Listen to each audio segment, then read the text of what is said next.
In the next one is transmission delay.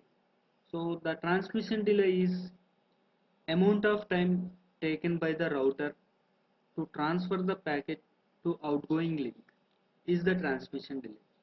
So to understand this one, assume this is the router one, right?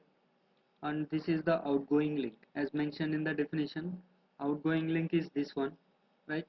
And this is the router to transfer the packet. So assume that you have the 100 KB of data. You have the 100 KB of data. This data you have to be keep on this outgoing link. This we are calling as the transmission delay. That will obviously will take certain amount of time. So to understand this one, let us take one general example. Suppose you are vacating the house. So while vacating the house, you make you made parcel all your goods. These are all assume that your goods. So and you are going to certain place. Here you have to reach from this place, source to destination. So all these things are get ready. So you have to be loaded into the vehicle. Okay. So this is the medium which will travel from here to here.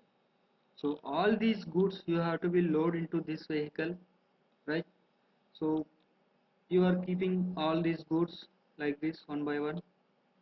So as much time it is taking to keep all these goods into this medium, how much time it is taking, that is called as a transmission delay in this case. Same way here also, you have the certain size of packet, that packet you are keeping on this outgoing link, that we are calling as transmission delay. So for this we have one formula is there. So for the transmission delay,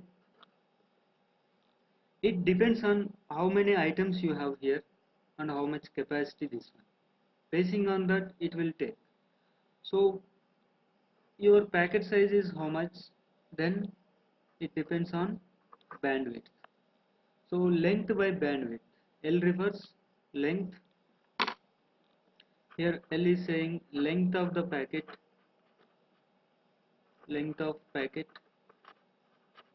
and it is saying that bandwidth. So try to understand here itself. Transmission delay. Delay in the sense you have to get the final answer is in time. In terms of time you have to get it. So if you see length will be always in certain length, bits, right? Bits or bytes. Length 100 bits, 1000 bits or 1000 bytes. In terms of bits or bytes we are representing length of the packet. Then bandwidth means what? Bits per second or bytes per second. So certain bits per second. Okay, means in 1 second how much data you are able to transfer, how much data you are able to process. So that is saying set by bandwidth. So if you see here, bits is going to be cancelled. So remaining thing is seconds. Seconds will come upside in numerator. So like this you are getting the seconds. So you are getting in terms of time because measurement here is units is here is seconds. So like this you are going to get the transmission delay in the network. Okay.